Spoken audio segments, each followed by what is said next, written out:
नमस्कार मित्रों, मैं आपका मित्र और मार्गदर्शक राजेश शुक्ला एक बार पुनः इंसेप्शन जीएस क्लासेस में आप सबका बहुत बहुत हार्दिक स्वागत करता हूं। मित्रों, उम्मीद करता हूं कि आप सब स्वस्थ हैं, प्रसन्न हैं और नियमित रूप से पढ़ाई लिखाई आपकी चल रही है। अगर एसएससी के नोटिफिकेशन को फॉलो किया जाए तो पूरी संभावना है कि दिसंबर में आपकी परीक्षा आयोजित होगी और ये दिसंबर के लास्ट वीक में भी एग्जाम स्टार्ट होता है। तो आपके पास अभी पूरे अक्टूबर का मंथ, नवंबर का मंथ और दिसंबर का मंथ बचा हुआ है। लगभग 90 दिन के आसपास आप कह सकते हैं कि आपके पास समय बचा है और इन 90 दिनों में ही आपके लिए करो या मरो की स्थिति है, क्योंकि बहुत दिन से ये वैकेंसी वेटेड थी और ऐसे में आपको एक गोल्डन अपॉर्चुनिटी मिली है, एक मौका मिला है कि आप अपने ऊपर लगे बेरोजगारी के दाग को हटाएं।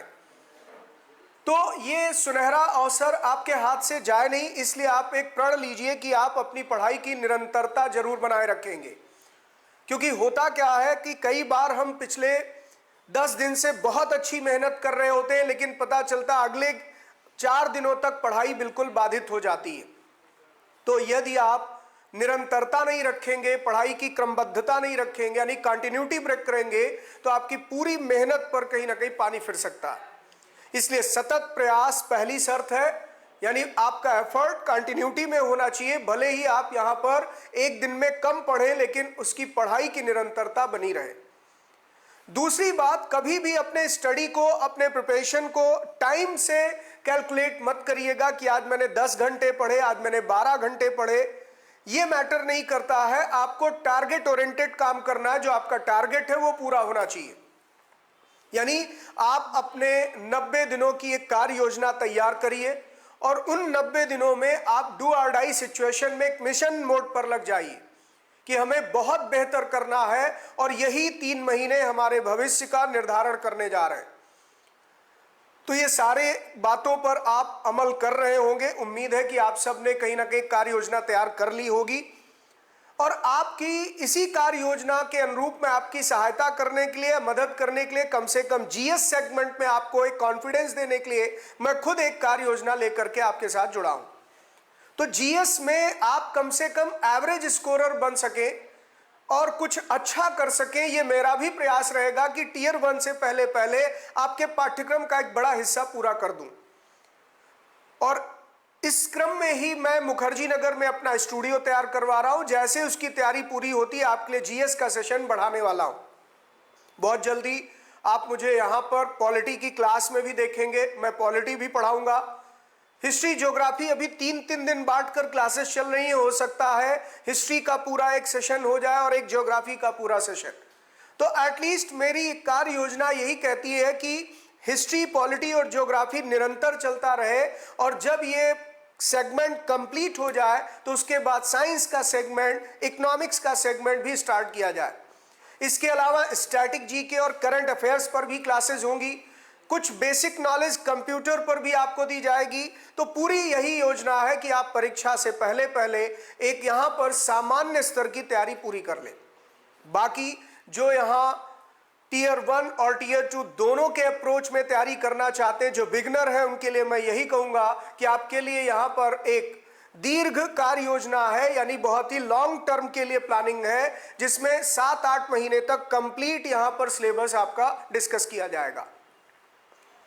तो अभी यहां पर हम लोग इतिहास और भूगोल 3-3 दिन पढ़ते हैं, जिसमें सोमवार से बुधवार तक का दिन इतिहास का सेशन होता है। तो आज उसी के अकॉर्डिंग हम लोग सब एक नए सप्ताह का पहला दिन, सोमवार का दिन शुरुआत करते हैं इतिहास।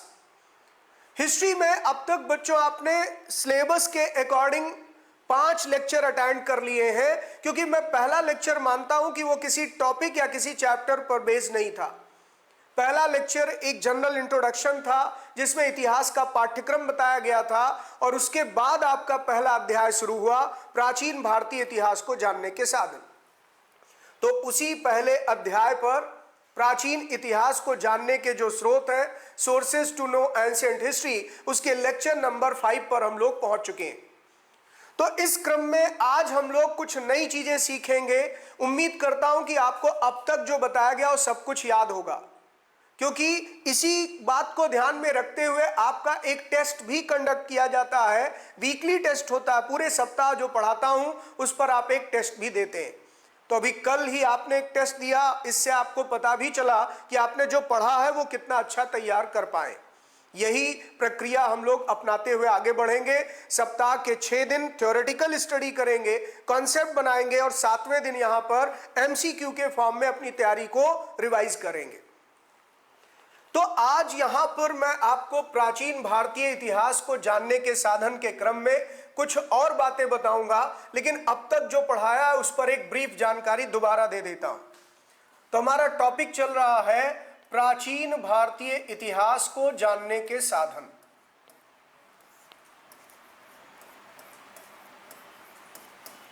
प्राचीन भारतीय इतिहास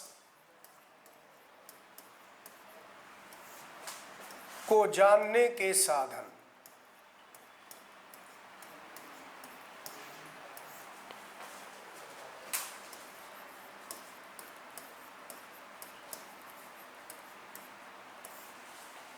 Sources to know ancient Indian history. Ancient Indian history.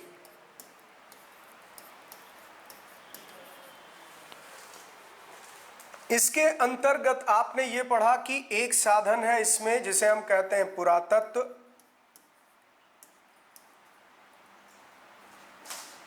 पुरातत्व यानी आर्कियोलॉजी।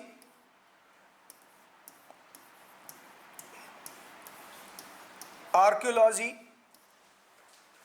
और इस पुरातत्व के अंतर्गत भी आपने जैसे सबसे पहले पढ़ा अभिलेखों के बारे में, यानी इंस्क्रिप्शंस के बारे में आपने पढ़ा।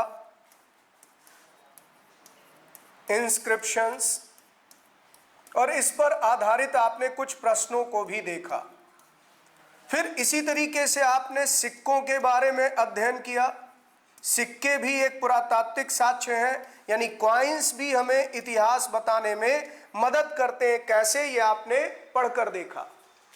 फिर इसी तरीके से हमने कुछ प्राचीन स्मारकों की बात की, जो प्राचीन काल में स्मारक बने यानी मोन्यूमेंट्स बने, इस पर हम लोगों ने बात की। विशेषकर मंदिर के बारे में, स्तूपास के बारे में, इस तरह की कलाकृतियों के बारे में हम लोगों ने बात की। फिर इसके बाद यहां पर हम लोग आगे डिस्कस कर रहे थे जैसे चित्रकलाएं हैं, तो चित्रकलाएं भी यहां पर पुरातात्विक स्रोत के रूप में देखी जाती हैं, यानी कि पेंटिंग्स भी हमें कहीं ना कहीं प्राचीन इतिहास के विषय में कुछ महत्वपूर्ण जानकारी देती हैं।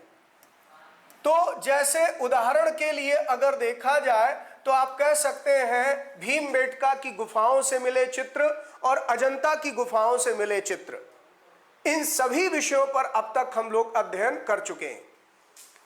अब इसके बाद आगे हम लोग बात कर रहे थे दूसरा साधन, यानी जैसे पहला पुरातात्विक है, ऐसे दूसरा अगर देखा जाए तो वो है साहित्यिक स्रोत। साहित्यिक स्रोतों का अध्ययन हम लोग कर रहे थे। साहित्यिक स्रोत की अगर हम बात करें, यानी लिटरेरी सोर्सेस की अगर हम बात करें, लिटरेरी सोर्सेज,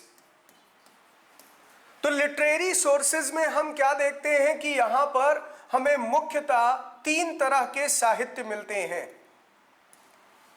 एक तो भारतीय साहित्य या देसी साहित्य के अंतर्गत कैटेगरी मिलती है, देसी साहित्य। और देसी साहित्य की भी अगर हम बात करें तो यहां पर क्या पाएंगे कि इसमें एक धार्मिक साहित्य है और एक गैर धार्मिक है। गैर धार्मिक या लौकिक साहित्य जिनको कहा जाता है, इन्हीं को लौकिक साहित्य कहा जाता है। तो एक तो इंडिजिनस लिटरेचर है,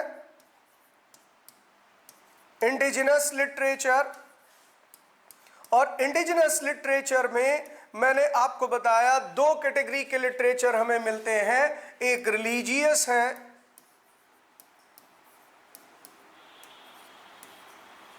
और दूसरे सेकुलर वर्क्स हैं। सेकुलर वर्क्स हैं यानी लौकिक साहित्य हैं। तो इन दोनों पर हम लोग अध्ययन कर रहे थे। फिर इसी तरीके से साहित्यिक स्रोतों में ही अलग से हम एक कैटेगरी शामिल कर सकते हैं, वो है विदेशी ग्रंथ। विदेशी ग्रंथ यानी फॉरेन टेक्स्ट। फॉरेन टेक्स्ट तो अगर नोटिस किया जाए तो बच्चों, अब तक की क्लास में आप सबने यहां पर क्या क्या पढ़ लिया। एक तो आपने पुरातात्विक स्रोत पूरा पढ़ लिया, यानी इंस्क्रिप्शन के बारे में कुछ महत्वपूर्ण बातें आपने जानी, सिक्कों के बारे में कुछ महत्वपूर्ण बातें जानी, स्मारकों के बारे में, खासकर प्राचीन भारत के जो स्मारक हैं, एंशिएंट इंडिया के मोन्यूमेंट्स, इनके बारे में आपने पढ़ा। ऐसे ही फिर आपने चित्रकलाओं के बारे में कुछ महत्वपूर्ण बातें सीखी हैं। पेंटिंग से कैसे प्रश्न आ सकते हैं, इसको आपने देखा। और साहित्यिक स्रोतों में फिर चर्चा चल रही थी देसी साहित्य पर, जिसमें हम लोग पहले धार्मिक साहित्य पर बात कर रहे हैं। तो एक बार फिर से वहीं पर कनेक्ट होते हैं, यानी उसी को देखते हैं कि हमने इसमें क्या पढ़ा है और आगे क्या पढ़ने जा रहे हैं। तो चलिए आज के लेक्चर की शुरुआत करते हैं और आगे बढ़ते हैं। तो यहां पर सबसे पहले जब हम भारतीय साहित्य की बात करते हैं या देसी साहित्य की बात करते हैं, भारतीय साहित्य या देसी साहित्य,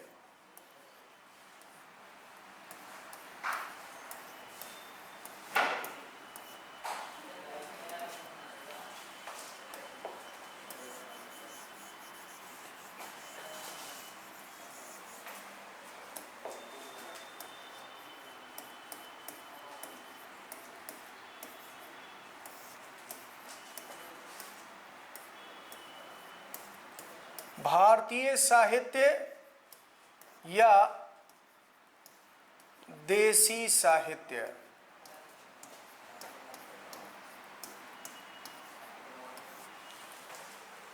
इंडियन लिटरेचर, इंडियन लिटरेचर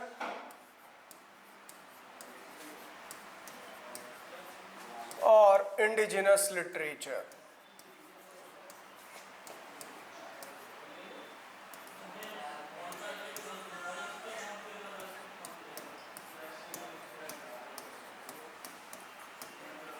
इसमें अभी थोड़ी देर पहले ही आपको बताया कि हम दो कैटेगरी में इसे बांट सकते हैं। एक है धार्मिक और एक है लौकिक, यानी एक है रिलीजियस और एक है सेकुलर या नॉन रिलीजियस। रिलीजियस में भी मैंने आपको बताया था, जैसे हिंदू धर्म के ग्रंथ हैं, हिंदू टेक्स्ट हैं, इनके बारे में पढ़ेंगे। ऐसे ही प्राचीन भारत में बौद्ध धर्म का विकास हुआ तो बुद्धिज्म के कुछ टेक्स्ट हैं, इनके बारे में हम लोग बात करेंगे। और इसी तरीके से जैन टेक्स्ट हैं, यानी जैन ग्रंथों की बात करेंगे। तो कुल मिलाकर के 3 टॉपिक इसमें अलग अलग आपको तैयार करना। हिंदू रिलीजियस टेक्स्ट, हिंदू धर्म के धार्मिक ग्रंथ, और बुद्धिज्म के टेक्स्ट यानी कि बौद्ध धर्म के ग्रंथ, और जैन टेक्स्ट यानी जैन ग्रंथ। इन्हीं पर आधारित प्रश्न यहां से आपसे पूछा जाएगा। तो इसमें पहला सेगमेंट हम लोग पढ़ रहे हैं हिंदू रिलीजियस टेक्स्ट।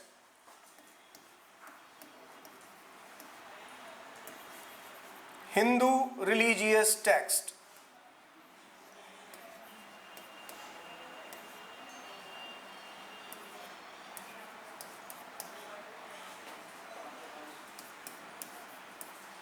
हिंदू धर्म के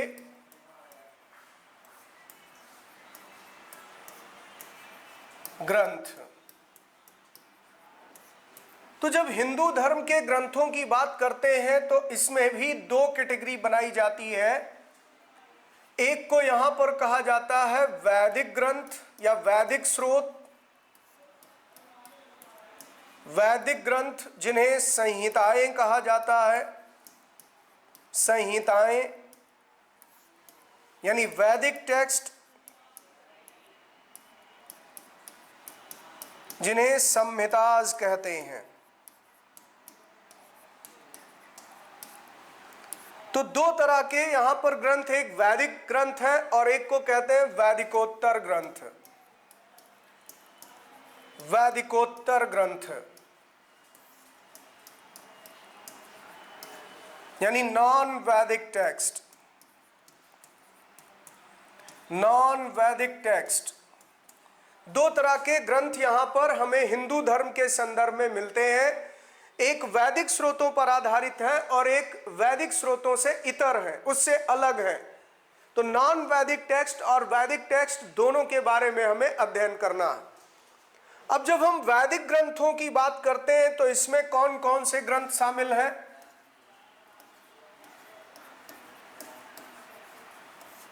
वैदिक ग्रंथ की बात अगर हम करें,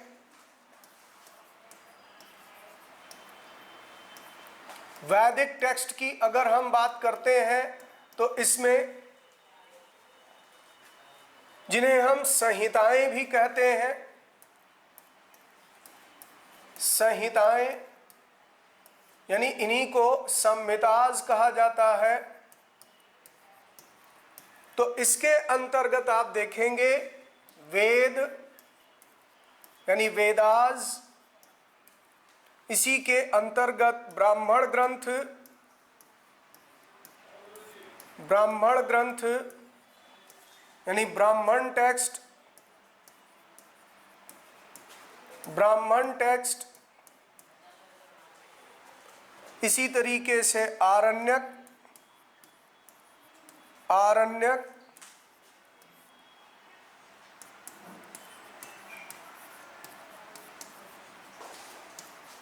और इसी तरीके से उपनिषद, उपनिषद।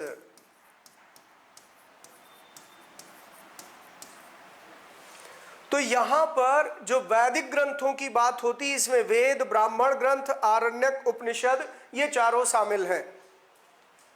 अब और आगे अगर बढ़ा जाए तो आपने सबसे पहले वेद के बारे में पढ़ा। पिछली क्लास में आपने इसी टॉपिक को तैयार किया था, वेदास। जैसे आपने इसके बारे में ये पढ़ा कि इसकी कुल संख्या 4 है। अब ये 4 कौन कौन से हैं तो आपने पढ़ा इसमें ऋग शामिल है, इसमें साम शामिल है, इसमें यजुर शामिल है और इसमें अथर्व शामिल है। तो ऋग वेद, साम वेद, यजुर्वेद और अथर्ववेद, ये सारी चीजें आप पिछले लेक्चर में पढ़ चुके हैं। इनके बारे में कुछ महत्वपूर्ण बातें हम लोग जान चुके हैं। अब आज इसी से एक स्टेप आगे बढ़ने जा रहे हैं और अध्ययन किस बात का करेंगे? शुरुआत करेंगे ब्राह्मण ग्रंथों से। ब्राह्मण ग्रंथ, ब्राह्मण टेक्स्ट, ब्राह्मण टेक्स्ट, ब्राह्मण टेक्स्ट।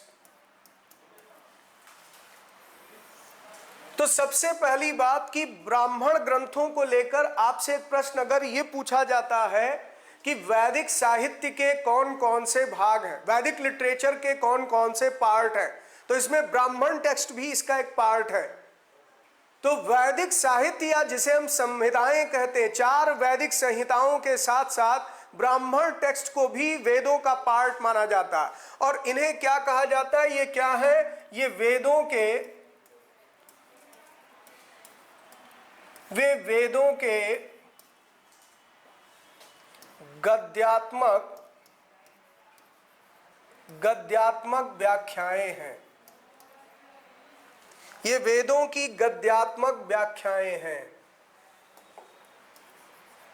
वेदों की गद्यात्मक व्याख्याएं हैं।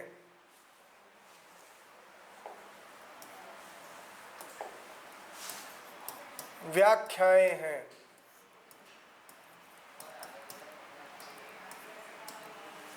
तो वेदों की गद्यात्मक व्याख्याएं मतलब these are prose commentaries prose commentaries on Vedas, on Vedas. तो इसका मतलब ये हुआ 4 वेद हैं और वेदों पर गद्यात्मक व्याख्याएं क्यों लिखी गई, जिससे आम जन के लोगों को वेदों को सरल ढंग से समझाया जा सके। तो आपने बच्चों पिछली क्लास में ही पढ़ा था कि जो वैदिक संहिताएं हैं, जो 4 वेद हैं, वो प्राक संस्कृत लैंग्वेज में लिखे गए, ओल्ड संस्कृत लैंग्वेज में। जैसी संस्कृत हम आज पढ़ते हैं उससे भी क्लासिकल लैंग्वेज है वो संस्कृत, और वो बहुत जटिल है, उसे समझना अपने आप में बहुत मुश्किल है। तो साधारण लोगों को, आम जन के लोगों को भी यहाँ वेद की कुछ व्याख्याएं समझ में आए, इसके लिए इन पर गद्यात्मक व्याख्याएं लिखी गई, प्रोज कमेंट्रीज लिखी गई। अब ऐसे समझ लीजिए कि मान लीजिए मैं वेदों के कुछ मंत्रों का उच्चारण करता हूं, जैसे मैंने ओम भूर्भुवः स्वः तत्सवितुर्वरेण्यम भर्गो देवस्य धीमहि धियो यो न प्रचोदयात्, इस मंत्र का उच्चारण किया। तो इसका अर्थ क्या निकला, इसकी व्याख्या क्या है, इसे समझाने की कोशिश की गई। जो उसके कमेंट्रीज में, व्याख्याओं में, उसी को ब्राह्मण ग्रंथ कहा गया। तो यहां ब्राह्मण शब्द का कदापि यह अर्थ नहीं है कि यह ब्राह्मण वर्ण के लोगों द्वारा रचित है इसलिए इसका नाम है।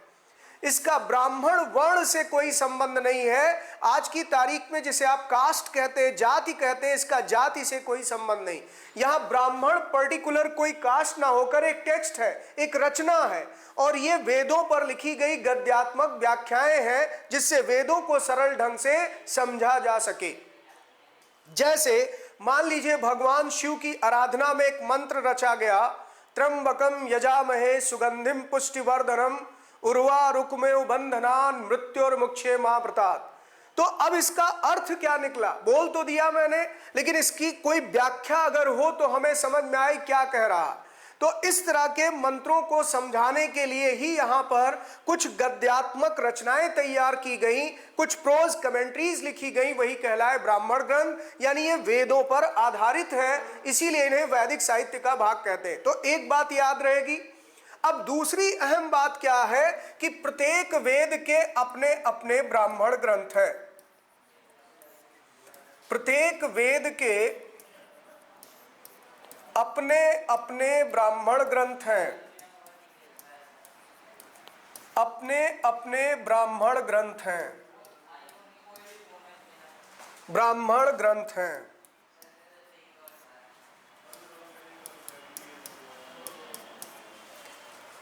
यानी each of Vedas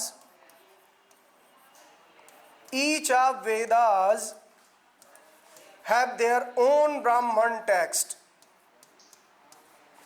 have their own Brahman text,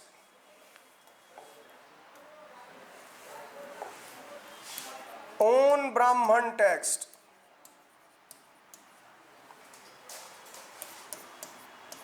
तो एक अगला स्टेटमेंट आपके पेपर में यह भी हो सकता है कि प्रत्येक वेद के अलग अलग ब्राह्मण ग्रंथ हैं।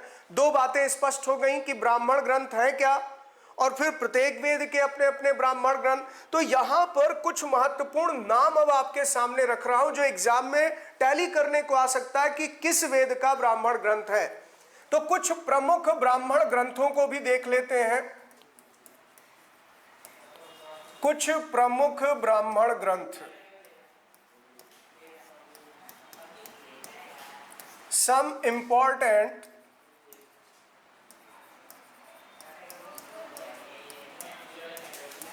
ब्राह्मण टेक्स्ट, ब्राह्मण टेक्स्ट।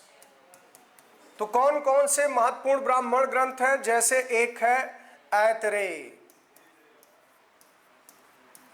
ऐतरेय, ऐतरेय एक ब्राह्मण टेक्स्ट है जो किस वेद का है, ऋग्वेद का है, ऋग्वेद का ब्राह्मण टेक्स्ट।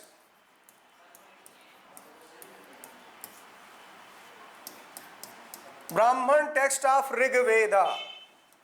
इसी तरीके से यहां पर एक दूसरा है जिसका नाम है कौशितकी, कौशितकी।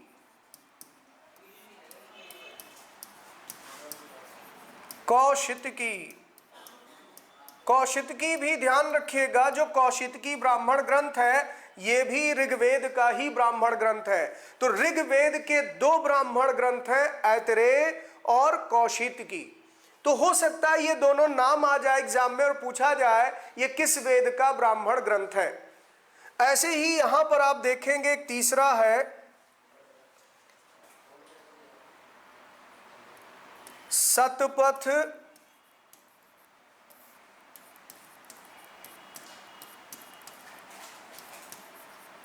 सतपथ। अब सतपथ भी एक ब्राह्मण ग्रंथ का नाम है और ये यजुर्वेद का ब्राह्मण ग्रंथ है। यजुर्वेद, ये यजुर्वेद का ब्राह्मण ग्रंथ है। और यजुर्वेद में भी बच्चों ध्यान रखिएगा कि इसके दो पार्ट हैं। यजुर्वेद का एक पार्ट है जिसे शुक्ल यजुर्वेद कहते हैं और एक को कृष्ण यजुर्वेद। तो यजुर्वेद एक ऐसा वेद है जिसके दो पार्ट हैं, एक है शुक्ल यजुर्वेद और एक है कृष्ण यजुर्वेद। तो अगर आपसे यह पूछा जाता है कि सतपथ ब्राह्मण यजुर्वेद के किस भाग का है, तो यह शुक्ल यजुर्वेद का है। ठीक है, यह शुक्ल यजुर्वेद का ब्राह्मण ग्रंथ है जिसका नाम है सतपथ। या फिर इसी तरीके से गोपथ। गोपथ,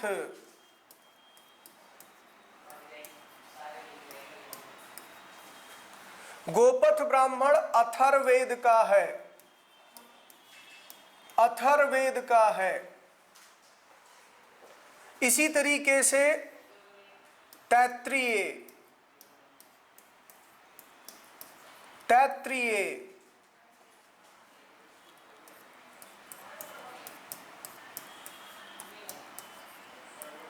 तैत्तिरीय।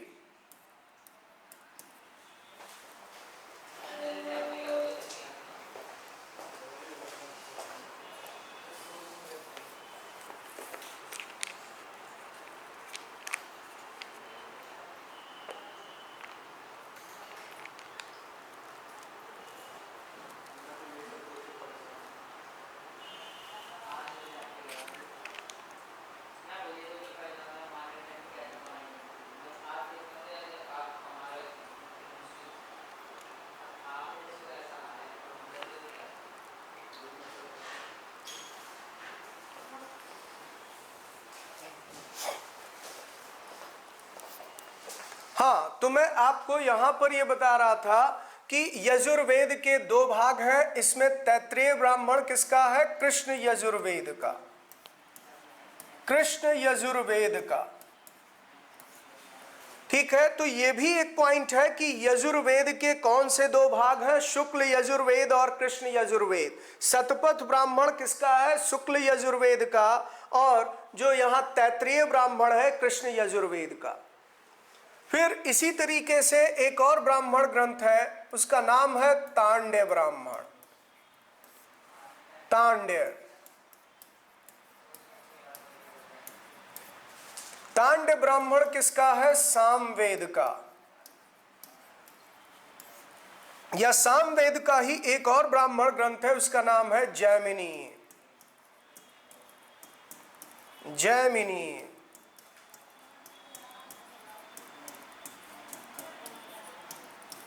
ये भी किसका है? सामवेद का।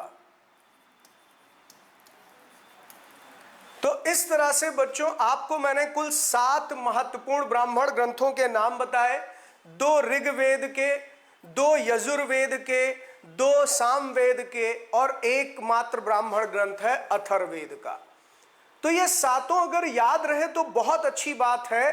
अदरवाइज इसमें जो सबसे इंपॉर्टेंट है, जो एग्जाम में आने के चांस ज्यादा हैं, वो है आपका तांड्य ब्राह्मण। इससे प्रश्न आ सकता है, सामवेद का ये ब्राह्मण ये सबसे बड़े ब्राह्मण में गिना जाता है, तांड्य ब्राह्मण में। या फिर इसी तरीके से ऐतरेय ब्राह्मण और कौशितकी ज्यादा इंपॉर्टेंट है। तो हो सके तो आप 7 के 7 को याद रखिएगा। ऋग्वेद के 2 हैं, ऐतरेय और कौशितकी। ये टेक्स्ट बुक का नाम है। जो प्रोज कमेंट्री लिखी गई उस बुक का टाइटल है, शीर्षक है, और यह नामकरण ऋषि मुनियों के नाम पर हुआ। जैसे इसका नाम ऐतरेय कैसे पड़ा, तो इतरा नाम के एक ऋषि ने इसकी रचना की थी। दरअसल इतरा नाम की एक महिला थी, उनके बेटे एक ऋषि थे, उन्होंने इसकी रचना की थी, इसीलिए उनकी मां के नाम पर इसका नाम पड़ गया यहां पर ऐतरेय ब्राह्मण। तो नामकरण के पीछे कोई ना कोई एक वजह है, कोई ना कोई कारण है, लेकिन हमें वो नहीं जानना है। हमें सिर्फ इतना जानना है कि ब्राह्मण ग्रंथों के नाम आ जाए और मिलाने को कहा जाए कौन सा ब्राह्मण किस वेद का है, तो ये याद रहेगा तो आपको इससे काफी लाभ हो सकता है। और अब इस स्तर के प्रश्न आपके पेपर में आ सकते हैं। तो एक तो बहुत जरूरी था आपके लिए जानना कि ब्राह्मण ग्रंथ है क्या, ये बहुत इंपॉर्टेंट पॉइंट है, कम से कम ये जरूर याद रखिएगा। और अगर अगला भी याद कर लेते हैं कि कौन कौन से वेद के कौन ब्राह्मण ग्रंथ हैं, तो बहुत अच्छा है। तो इसमें ऐतरेय कौशितकी ऋग्वेद के हो गए, शतपथ और तैत्तिरीय यजुर्वेद के हो गए, तांड और जैमिनी सामवेद के हो गए, और गोपथ अथर्ववेद का हो गया। तो ये हो गया बच्चों यहां पर ब्राह्मण ग्रंथ। अब आगे बढ़ते हैं, अब आते हैं आरण्यक पर। आरण्यक,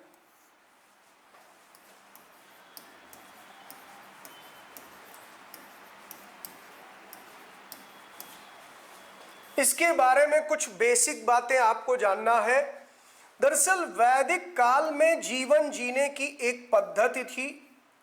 वैदिक काल में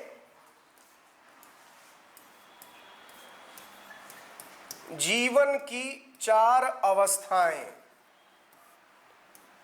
जीवन की 4 अवस्थाएं मानी गई। 4 अवस्थाएं यानी 4 स्टेजेस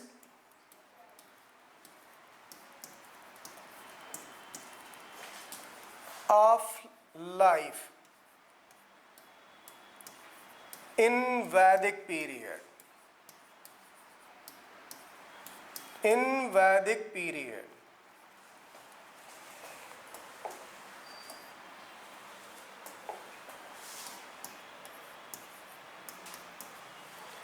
तो ये जो वैदिक काल में आर्यों के जीवन की 4 अवस्थाएं थी, इसको एक नाम दिया गया। इसको कहा जाता था आश्रम सिस्टम, या इसे आश्रम व्यवस्था कहते थे। इसी को आश्रम सिस्टम के नाम से जाना गया। और आपकी परीक्षा में यह भी पूछा जाता है कि आश्रम सिस्टम क्या था, तो आंसर आप लगाएंगे जीवन की 4 अवस्थाएं थी। तो इन अवस्थाओं को समय के अनुसार बांटा गया। जैसे आप देखें, पहली अवस्था थी जिसको कहते थे ब्रह्मचर्य। ब्रह्मचर्य, ब्रह्मचर्य। तो जब यहां पर ये अपने जीवन में ज्ञानार्जन करते थे, ज्ञान पाने के लिए प्रयास करते थे, तो यहां पर ज्ञान की खोज की अवस्था को ब्रह्मचर्य कहा जाता था। फिर जब यहां पर 25 वर्ष की आयु पूर्ण हो जाती थी और उन्हें सांसारिक जीवन जीने के तरीके पता चल जाते थे, मेटलिस्टिक लाइफ को जीने का ढंग क्या होना चाहिए, यानी ट्रेनिंग पूरी हो जाती थी, तब ये प्रवेश करते थे गृहस्थ में। गृहस्थ, ये दूसरी अवस्था थी, गृहस्थ। आज भी आप देखिएगा, जब यहां पर किसी का शादी ब्याह होता है तो हम कहते हैं गृहस्थी बस गई। तो गृहस्थी बस गई का मतलब वैवाहिक जीवन शुरू हो जाता था। तो ब्रह्मचर्य की अवस्था वो अवस्था थी जहां यह गुरुकुल में जाकर के गुरु के पास रह करके सांसारिक जीवन जीने की कलाएं सीखते थे, ज्ञानार्जन करते थे, यानी नॉलेज अटेन करते थे।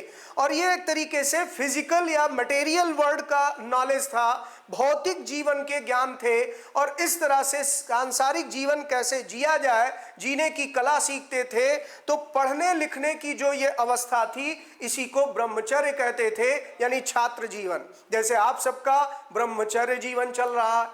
फिर जब आपकी ये अवस्था पूर्ण हो जाएगी, हालांकि आप में से कई लोग 25 साल पूरे कर चुके हैं, लेकिन फिर भी यहाँ पर जब वो एक तरीके से ज्ञान प्राप्ति के बाद युवा अवस्था में पहुंच जाते थे, 25 वर्ष की उम्र हो गई तो उनका वैवाहिक जीवन प्रारंभ होता था और इसी को गृहस्थ जीवन कहते थे। अब जब गृहस्थ जीवन प्रारंभ होता था, अगले 25-30 वर्षों तक ये जीवन यापन करते थे, पति पत्नी साथ मिलकर रहते थे, तो सारा सांसारिक क्लेश तभी इनको दिखाई देने लगता था कि जीवन में कई चुनौतियां हैं, कई चैलेंजेस हैं। जितना आसान यहाँ पर ज्ञान लेना था, उतना जीवन जीना उसके अनुरूप बहुत कठिन लगता था।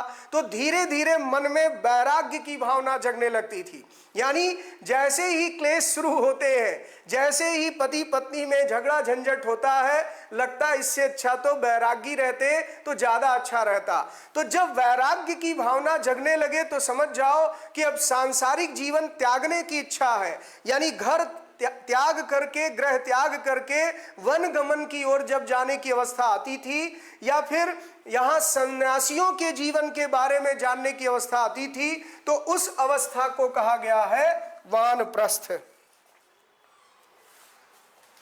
तो तीसरी अवस्था थी वानप्रस्थ।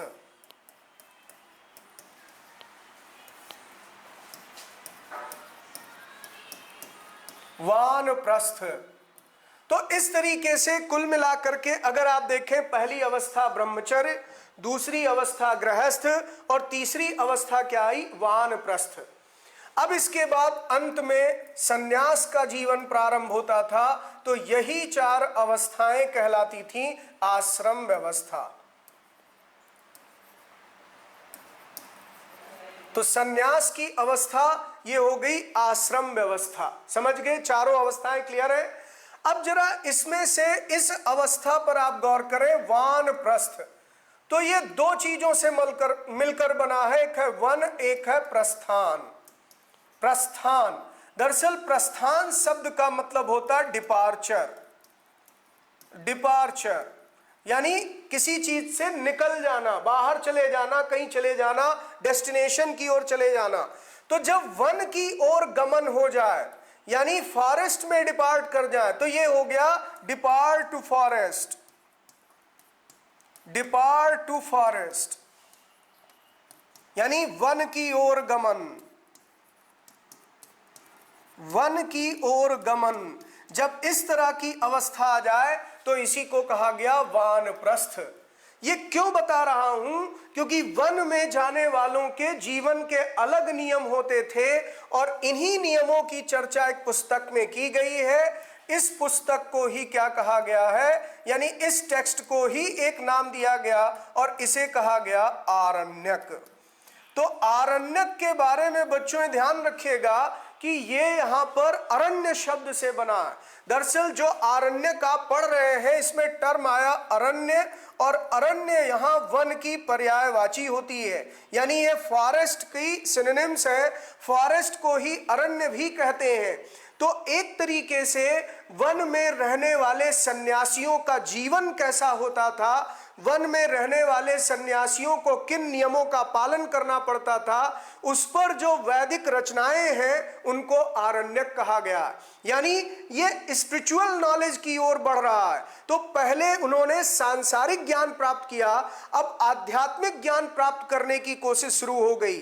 तो ये भी वैदिक साहित्य है, और वैदिक ज्ञान में 2 पक्ष है, भौतिक ज्ञान और एक आध्यात्मिक ज्ञान। यानी एक मैटेरियलिस्टिक नॉलेज या फिजिकल नॉलेज और एक यहां पर स्पिरिचुअल नॉलेज। तो जो स्पिरिचुअल नॉलेज की बात है, जैसे मृत्यु के बाद क्या होगा, आत्मा क्या होती है, मोक्ष मिलेगा कि नहीं मिलेगा, जीवन का अल्टीमेट ट्रुथ क्या है, इन सब बातों को जब जानने की कोशिश करें तो इसे स्पिरिचुअल नॉलेज या आध्यात्मिक ज्ञान कहते हैं, और इसका पक्ष आरण्यक में दिखाई देने लगता है। तो ओवरऑल बच्चों यहां पर आपको क्या ध्यान देना है कि आरण्यक एक तरीके से वन में रहने वाले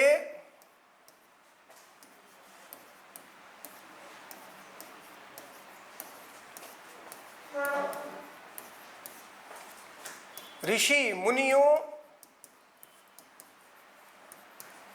मुनियों के जीवन नियम के बारे में बताता है। जीवन नियम,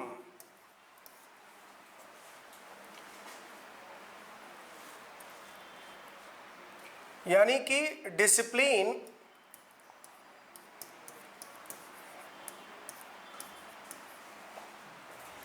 and rituals of sagas and munis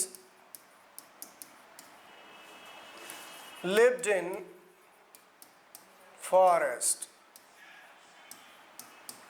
ठीक है, तो एक तरीके से यहां पर ऋषि मुनियों के लिए यह पुस्तक रची गई।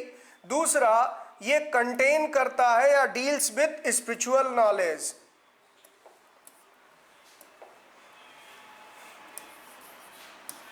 Deals with spiritual knowledge.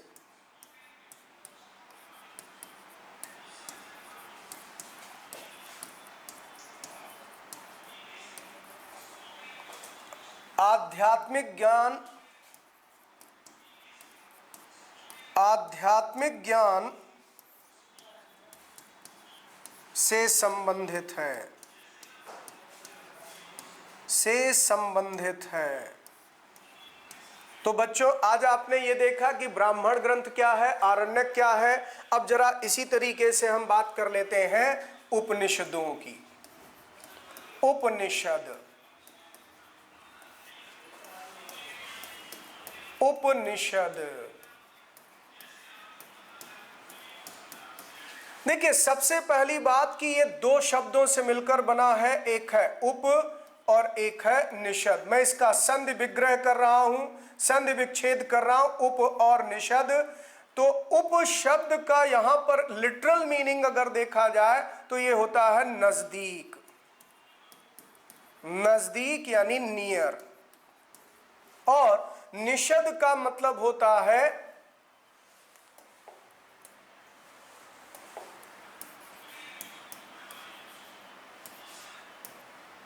निषद का मतलब होता है बैठना, सिटिंग, सिटिंग। ठीक है, तो दो टर्म हो गए, नियर सिटिंग मिलाकर यानी नजदीक बैठना मिलाकर ये टर्म बन गया उपनिषद यानी उप और निषद। अब इससे अर्थ क्या निकला कि गुरु के समीप बैठकर, गुरु के समीप बैठकर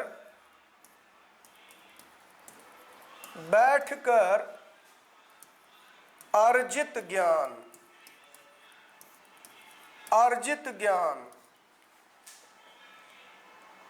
attain knowledge, attain knowledge by sitting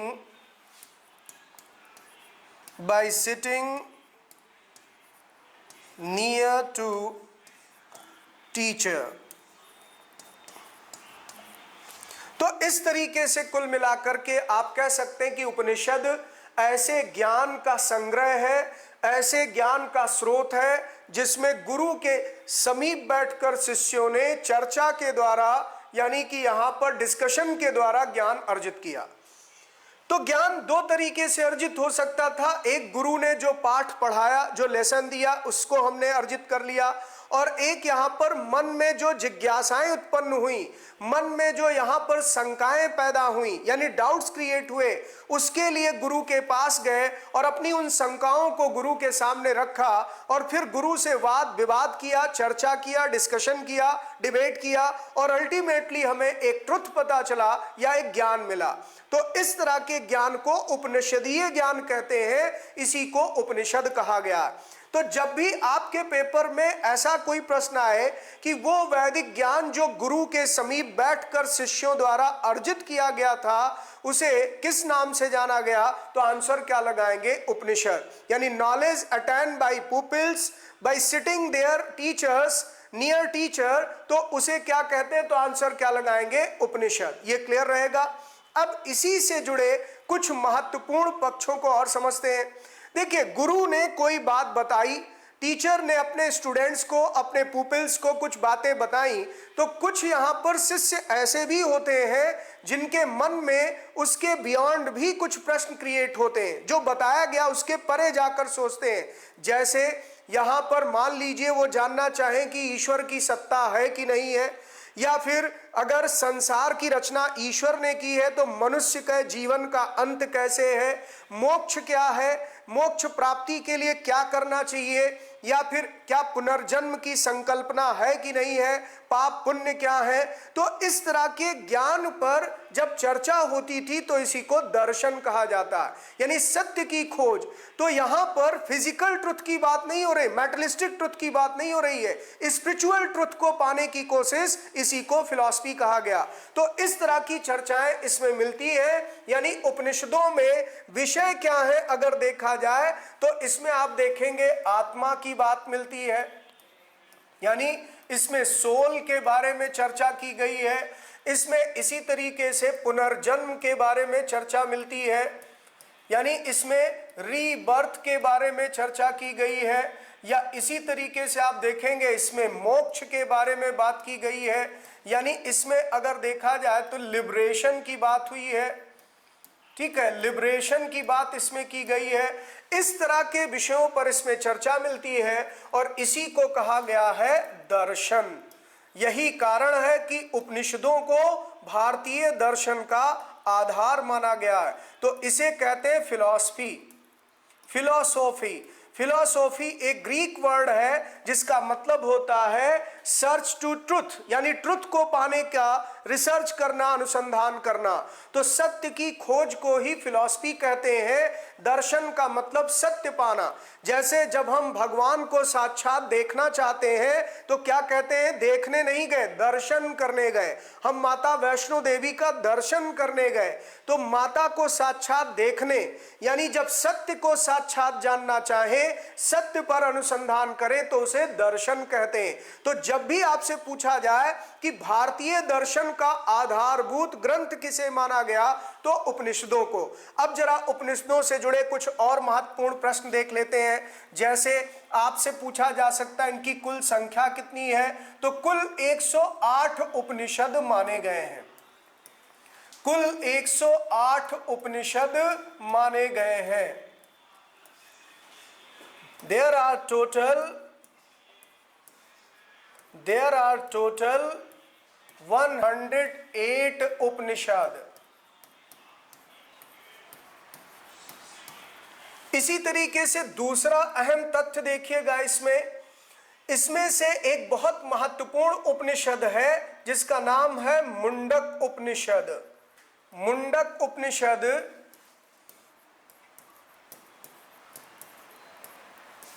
Mundaka उपनिषद को जब मिलाकर लिखेंगे तो बन जाएगा मुंडकोपनिषद।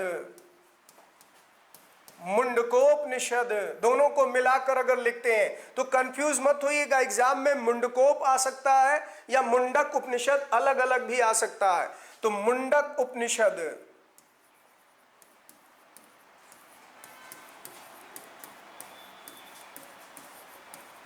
मुंडक उपनिषद का महत्व क्या है कि इसमें आप देखेंगे एक सूत्र वाक्य लिखा है, सत्यमेव जयते, सत्यमेव जयते। और आप सब इसका अर्थ जानते ही हैं कि सत्यमेव जयते का अर्थ क्या है।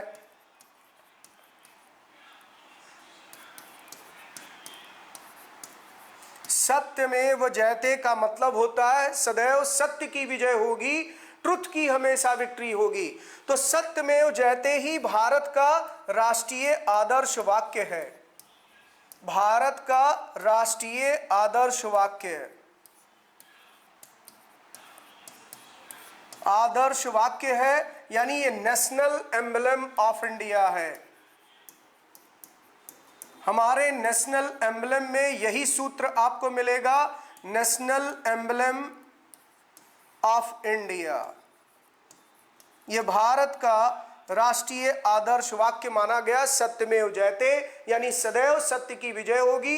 तो जो भारत का आप राज चिन्ह देखते हैं, नेशनल एम्ब्लेम देखते हैं, जिसमें 4 शेरों की प्रतिकृति बनी है, लायन बना है, और उसके नीचे ही लिखा रहता है सत्यमेव जयते।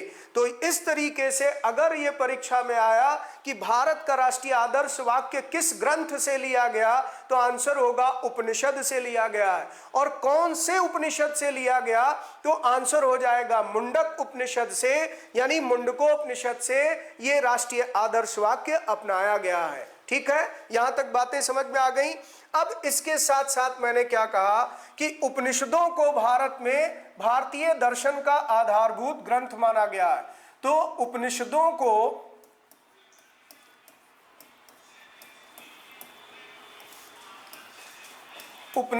को भारतीय दर्शन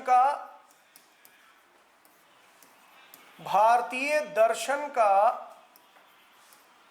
आधारभूत ग्रंथ माना गया है, आधारभूत ग्रंथ माना गया है। माना गया है।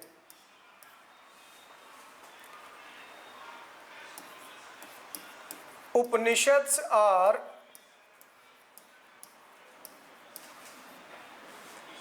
considered as fundamental text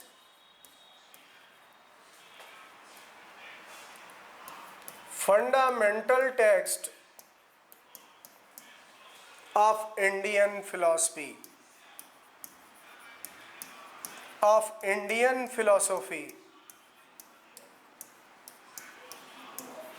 ठीक है। तो ये बेसिक बात ध्यान रखिएगा कि जो हम भारतीय दर्शन पढ़ते हैं, इंडियन फिलॉसफी पढ़ते हैं, तो उसका बेस कहां पर है, उपनिषदों में। अब उपनिषदों में अगर आप देखेंगे तो इसमें ज्ञान पक्ष पर बल दिया गया, नॉलेज पर। रिचुअल्स को ये क्रिटिसाइज करता है, जैसे यज्ञ जैसे कर्मकांडों की इसमें आलोचना मिलती है। एक उपनिषद में यज्ञ को फूटी नौका के समान बताया गया, यानी एक फूटी हुई नाव के समान है जो हमें भवसागर से पार नहीं ले जा सकती। तो यहां पर उपनिषद रिचुअल्स को क्रिटिसाइज करते हैं और ज्ञान पर बल देते हैं, आध्यात्मिक ज्ञान पर बल देते हैं। और उपनिषदों के आधार पर भारत में 6 दार्शनिक संप्रदायों का विकास हुआ, जिसको षड दर्शन कहा जाता है। षड दर्शन यानी 6 schools of Indian philosophy,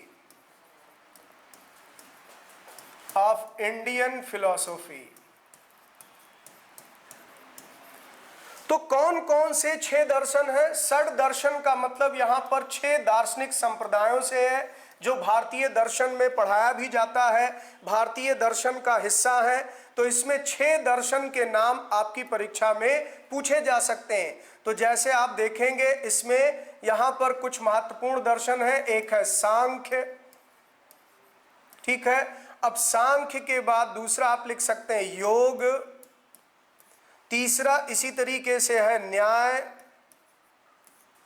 चौथा इसी तरीके से है वैशेषिक, ठीक है। तो यहां पर एक है सांख्य, एक है योग, एक है न्याय और एक है वैशेषिक। ये 4 का नाम आपने लिखा। फिर 5वें का नाम लिखिए पूर्व मीमांसा और फिर उत्तर मीमांसा। ये 6 दर्शन हैं जो उपनिषदीय ज्ञान पर आधारित हैं। अब यहां पर एक है पूर्व मीमांसा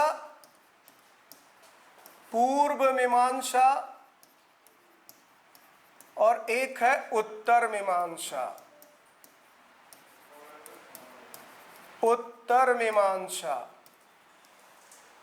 तो अब इस पर सबसे महत्वपूर्ण प्रश्न बच्चों क्या एग्जाम में आ सकता है, जरा उसको देखिए। इसके प्रवर्तक कौन हुए, यानी इस दर्शन का प्रवर्तन किसने किया, प्रोपाउंडर कौन थे? Who was the propounder of Sankhya philosophy? Sankhya दर्शन के प्रवर्तक कौन थे? Who was the propounder of yoga philosophy? ये प्रश्न आपके पेपर में डेफिनेटली आ सकता है। और अगर आप इसके बारे में पढ़ना चाहते हैं तो क्लास 6 की एनसीईआरटी की जो बुक आती है हमारे अतीत का पहला भाग, यानी फर्स्ट वॉल्यूम है हमारे अतीत, आवर पास्ट, क्लास 6 की एनसीईआरटी बुक में इसका आंसर है। लेकिन मैं यहां पर आपको आंसर बता देता हूं। सांख्य दर्शन के प्रवर्तक हैं, उनका नाम है कपिल मुनि। कपिल मुनि। कपिल मुनि एक महर्षि हुए जिन्होंने सांख्य दर्शन का विकास किया। योग के आप सब जानते ही हैं महर्षि पतंजलि। महर्षि पतंजलि, ठीक है। तो बाबा रामदेव आंसर मत लगा दीजिएगा अगर पेपर में आ गया कि योग दर्शन के जनक कौन है। बाबा रामदेव ने योग को आधुनिक समय में लोकप्रिय जरूर बनाया, लेकिन योग एक दर्शन है, जीवन जीने की एक पद्धति है। और योग में सबसे महत्वपूर्ण आप देखेंगे अष्टांग योग ग्रंथ है। 8 योगों की चर्चा की गई है और इसीलिए बाबा रामदेव ने अपने पीठ का नाम, यानी जो उन्होंने अपनी बेंच बनाई योग के लिए, उसका नाम रखा पतंजलि पीठ। तो महर्षि पतंजलि इसके जनक थे जिन्होंने अष्टांग योग दर्शन की रचना की है। ऐसे न्याय के गौतम मुनि। गौतम मुनि, यहां बच्चों गौतम मुनि नाम से गौतम बुद्ध मत समझ लीजिएगा, क्योंकि गौतम बुद्ध तो वेदांत दर्शन का समर्थन ही नहीं करते, वो तो अनीश्वरवादी हैं। यानी वो एक तरीके से एथेइस्ट फिलॉसफी में विश्वास करते हैं, नास्तिक दर्शन में। ये सब आस्तिक दर्शन माने जाते हैं जो वेदों में विश्वास करे। तो महात्मा बुद्ध तो वैदिक ग्रंथों में विश्वास ही नहीं करते थे। ये सारे दर्शन वेदों पर आधारित है, वेदों में विश्वास करते हैं। तो गौतम मुनि एक ऋषि मुनि का नाम है, एक ही नाम के कई शख्सियत हो सकते हैं। तो न्याय दर्शन के जनक थे, प्रोपाउंडर थे गौतम मुनि। ऐसे वैशेषिक दर्शन के जनक थे कणाद। कणाद मुनि। कणाद मुनि।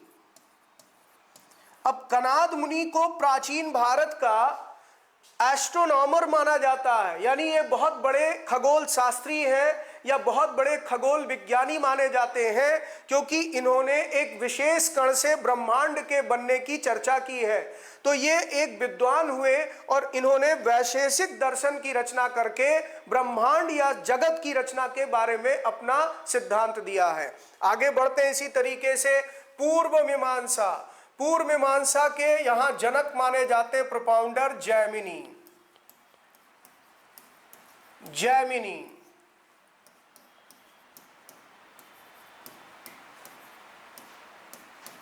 और उत्तर मीमांसा के जनक माने जाते हैं बादरायण। बादरायण।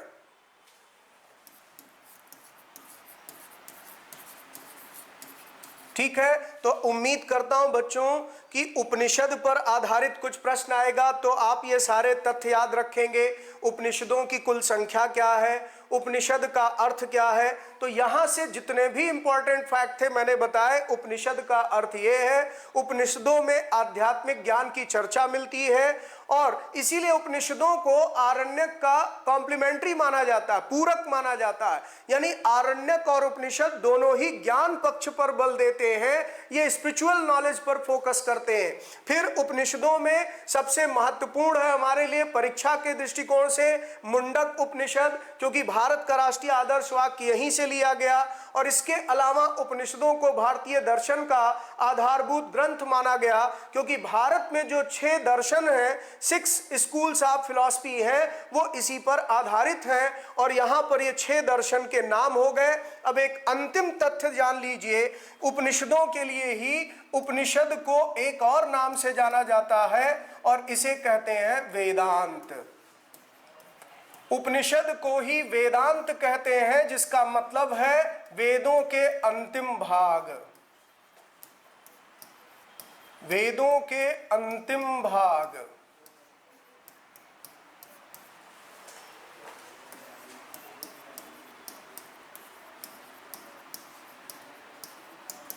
इसी को वेदांत कहा जाता है, जिसका मतलब होता है लास्ट पार्ट ऑफ वेदास। यानी जहां पर वैदिक ज्ञान पूर्ण अवस्था में पहुंच गया, वैदिक ज्ञान परिपूर्णता को प्राप्त कर लेता है, तो वैदिक ज्ञान अपने जब यहां सर्वोच्चता पर है तो उसे कहते हैं उपनिषद, यानी वेदों का अंतिम भाग, और यहां से इसका नाम पड़ा वेदांत। तो वेदांत भारतीय दर्शन की सबसे बड़ी परंपरा है और कहा जाता है कि जो भारत में दार्शनिक होते हैं उन्हीं को वेदांती कहा जाता है। तो इस तरीके से यहां पर कुल मिलाकर के आपने ये जाना कि वैदिक साहित्य क्या है। तो वैदिक साहित्य का पार्ट बच्चों आपका कंप्लीट हो गया। अब जरा एक नजर डालते हैं नॉन वैदिक लिटरेचर पर, यानी वैदिकोत्तर साहित्य पर।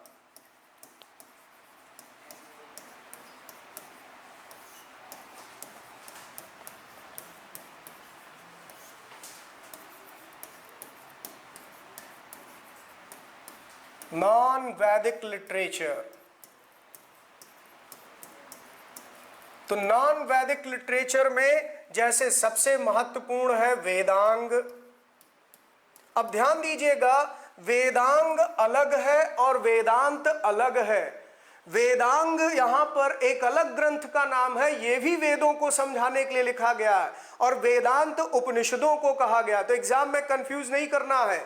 फिर इसके बाद यहां पर इसका मतलब देखिए क्या निकलता है, वेदों के अंग, इन्हें वेदों के अंग कहा जाता है। तो वेदांग,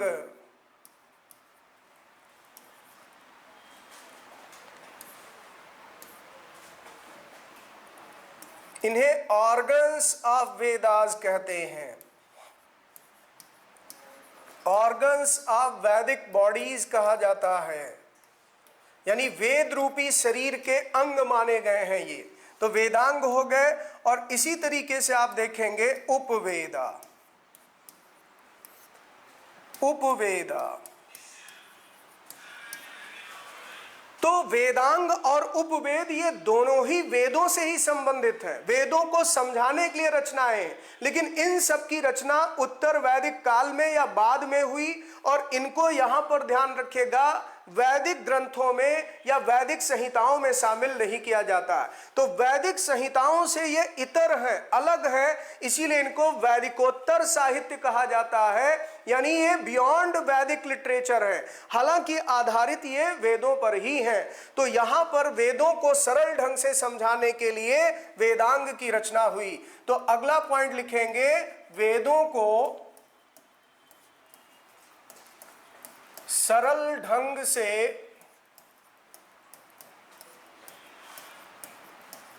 समझने के लिए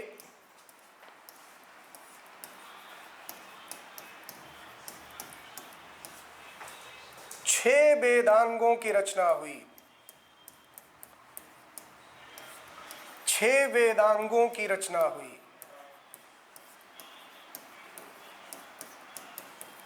तो कौन कौन से वेदांग लिखे गए, तो पहला जैसे कल्प, दूसरा निरुक्त, निरुक्त,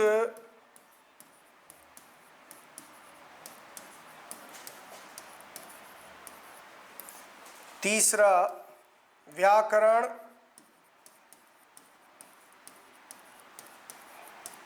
व्याकरण, चौथा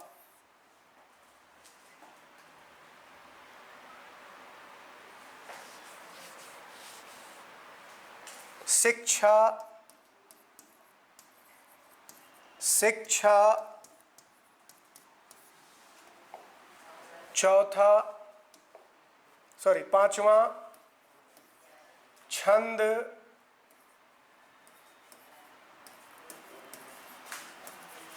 छंद, और छठा ज्योतिष,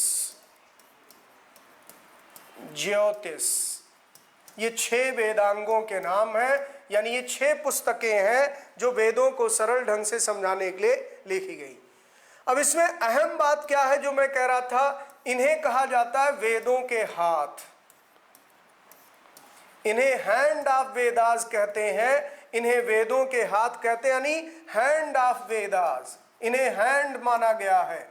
इसी तरीके से निरुक्त को कहते हैं वेदों के कान, वेदों के कान, यानी इन्हें वेदों का ईयर माना गया है। इसी तरीके से व्याकरण को कहते हैं वेदों के मुख, इन्हें वेदों के मुख कहा गया है, यानी माउथ ऑफ वेदास, इन्हें माउथ ऑफ वेदास कहा गया है। शिक्षा, इन्हें वेदों की नाक कहा गया है, वेदों की नाक यानी नोज। और फिर इसी तरीके से छंद, इन्हें वेदों के पैर कहा गया है, वेदों के पैर यानी फुट ऑफ वेदास। और इन्हें वेदों की आंख कहा गया है, वेदों की आंख यानी आइज ऑफ वेदास। ठीक है, तो इस तरह से कुल मिलाकर वेद रूपी शरीर के रूप में इनकी तुलना की गई। ये भी परीक्षा में पूछ लिए जाते हैं कि वेदों का हाथ किसे कहा गया? कल्प को। कल्प एक टेक्स्ट है, एक रचना है जो सूत्र रूप में लिखा गया और इसमें वैदिक कर्म कांडों की व्याख्या की गई है। तो ये वैदिकोत्तर साहित्य के 6 वेदांग हैं, इन्हें वेद रूपी शरीर से तुलना किया जाता है। आचार्य पाणिनि ने इसमें तुलना की है, जिसमें से सबसे महत्वपूर्ण व्याकरण है, यानी व्याकरण जरूर ध्यान रखिएगा। और व्याकरण एक तरीके से शब्दों की उत्पत्ति की व्याख्या करता है। तो जो यहां पर व्याकरण की चर्चा की गई,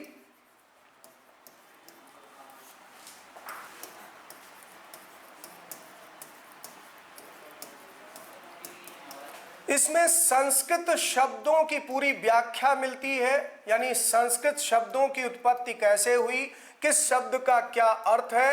तो ये संस्कृत के व्याकरण है, जिसमें यहाँ पर वर्ड्स कैसे डिराइव हुए, रूट वर्ड्स कैसे बने, उनकी क्या मीनिंग है, इसकी इसमें व्याख्या हुई। और संस्कृत व्याकरण के 3 महत्वपूर्ण विद्वान हुए हैं, तीनों का नाम याद रखिएगा। जैसे एक हुए महर्षि पाणिनि, इसी तरीके से एक हुए महर्षि पतंजलि,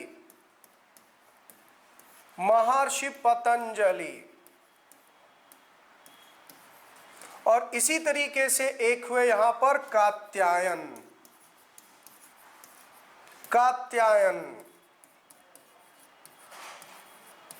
तो ये 3 महत्वपूर्ण नाम हैं बच्चों, जहां आप ध्यान रखिएगा।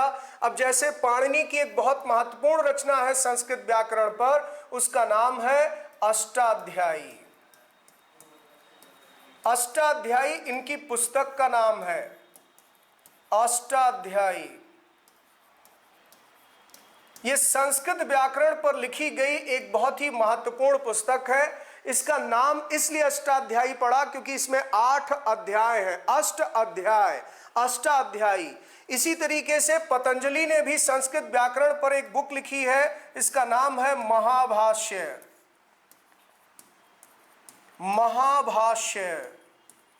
ये सारे तथ्य परीक्षा के दृष्टिकोण से बहुत अहम है। ऐसे ही कात्यायन ने भी एक पुस्तक लिखी है संस्कृत व्याकरण पर, इसका नाम है वार्तिक।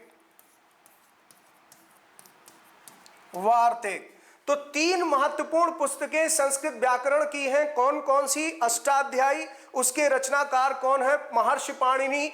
दूसरी बुक है महाभाष्य, इसके रचनाकार कौन है? पतंजलि। और वार्तिक यहाँ पर एक रचना है जिसके रचनाकार है कात्यायन। तो तीनों बुक का नाम, इनके ऑथर का नाम, और ये संस्कृत व्याकरण के महान विद्वान हुए, इन तीनों को कंबाइंड करके कहा जाता है मुनित्रय। इन्हें मुनित्रय कहा गया है। मुनित्रय शब्द बेसिकली संस्कृत से ही बना है। त्रयी का मतलब होता है 3। तो 3 मुनि हैं ये, जिन्होंने संस्कृत व्याकरण में अपना महत्वपूर्ण योगदान दिया, इसीलिए इनको मुनित्रय कहा जाता है। तो वेदांग में कम से कम इतनी बातें जरूर याद रखिए, यानी कि वेदांगों की कुल संख्या कितनी है, ये वेदांग किस लिए रचे गए हैं, इन वेदांगों के नाम क्या हैं, इनकी वेद रूपी शरीर से तुलना कैसे की गई है, यानी वेद के कौन से शरीर को इनका भाग माना गया, और इसमें संस्कृत व्याकरण में 3 महत्वपूर्ण विद्वान कौन से हुए और इनकी रचनाएं कौन सी महत्वपूर्ण हैं। परीक्षा के लिए आप इतनी चीजें भी जानते हैं तो बेसिक्स कम से कम आपका बहुत अच्छा रहेगा। अब ऐसे ही हम बात करें अगर, तो अगला टॉपिक यहां पर आ जाता है उपवेद। उपवेद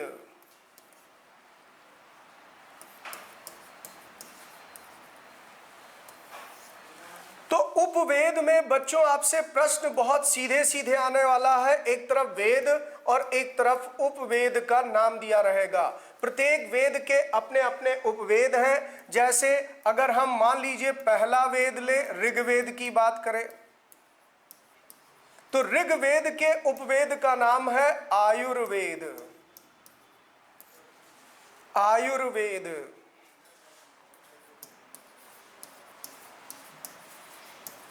इसी तरीके से जो दूसरा वेद है सामवेद,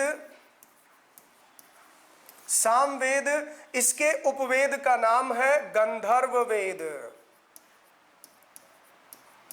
गंधर्व वेद।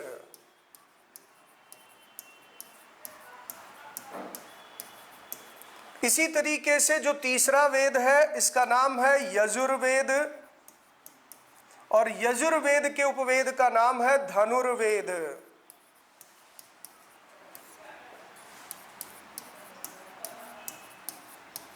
धनुर्वेद। और फिर चौथा है अथर्ववेद,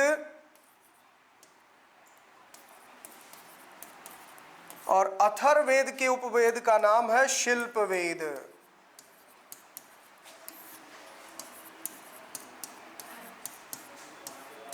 शिल्पवेद।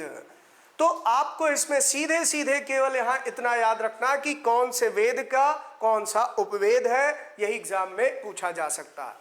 तो बच्चों आज आपने हिंदू धर्म के ग्रंथों में वैदिक और नॉन वैदिक लिटरेचर दोनों टॉपिक कंप्लीट कर लिया। अब इसके बाद धर्म ग्रंथों में हम लोग बौद्ध धर्म ग्रंथों की बात करेंगे, जैन धर्म ग्रंथों की बात करेंगे, और फिर इसके बाद लौकिक ग्रंथों की बात करेंगे, और फिर वैदिक स्रोत और नॉन वैदिक स्रोत की तरह ही जैसे लौकिक ग्रंथ आप पढ़ेंगे, यानी यहाँ पर आपका पूरा साहित्यिक स्रोत में देसी साहित्य का पार्ट कंप्लीट हो जाएगा। फिर हम लोग विदेशी स्रोतों की बात करेंगे और आपका पहला चैप्टर कंप्लीट हो जाएगा। तो आज हम लोगों ने वैदिक और नॉन वैदिक सेगमेंट कंप्लीट कर लिया है। अब कल की क्लास में मैं यहाँ पर आपको बौद्ध और जैन ग्रंथों के बारे में बताऊंगा। बौद्ध जैन साहित्य पर हम लोग पढ़ेंगे और इसके साथ साथ लौकिक ग्रंथों की बात करेंगे, सेकुलर वर्क्स की बात करेंगे। तो इस तरीके से इस वीक पर आपका ये बहुत बड़ा चैप्टर था, क्योंकि ये पूरे प्राचीन भारतीय इतिहास के स्रोतों की बात हो रही है। इसमें आप वैदिक कल्चर से रिलेटेड चीजें भी पढ़ रहे हैं, इसमें आप गुप्ता पीरियड की कुछ चीजें भी देख रहे हैं, और इसके साथ साथ आप मौर्य पीरियड के बारे में भी कुछ चीजें पढ़ेंगे। तो पूरे एंशिएंट हिस्ट्री को हम कैसे जानते हैं, कैसे समझते हैं, उसके क्या सोर्सेज हैं, इसीलिए चैप्टर आपका काफी बड़ा भी है। लेकिन मैं किसी जल्दीबाजी में होकर नहीं पढ़ाना चाहता। मैं चाहता हूं पढ़ें तो बहुत ही इत्मीनान से आपको यह महसूस हो कि हाँ हमें यह टॉपिक तैयार हो चुका है। तो आज के लिए इतना एनफ है, बाकी हम लोग नेक्स्ट क्लास में टॉपिक कवर करेंगे। आप सबको मेरी तरफ से बहुत बहुत शुभकामनाएं। और विजयदशमी का पर्व भी आ रहा है, दशहरे का त्योहार। तो आप जानते ही हैं कि ये बुराई पर अच्छाई के विजय का एक प्रतीक है। भगवान राम ने बुराई के प्रतीक रावण का वध करके एक जनमानस को एक संदेश दिया कि सदैव सत्य की विजय होती है। तो विजयदशमी के उपलक्ष्य पर आप सबको मेरी एडवांस में बहुत बहुत शुभकामनाएं हैं। हो सका तो मैं विजयदशमी के दिन भी आपकी क्लास लूंगा, यानी अपने इस अश्वमेध यज्ञ का आयोजन हम लोग जारी रखेंगे जब तक सफलता अर्जित नहीं कर लेते। तो आप सभी को शुभ रात्रि। बच्चों आप सब स्वस्थ रहें, प्रसन्न रहें, खूब पढ़े लिखें, अपना नाम भी रोशन करें, परिवार का नाम भी रोशन करें, गुरुजनों का मान रखें और राष्ट्र निर्माण में अपनी भूमिका निभाएं। बहुत बहुत धन्यवाद।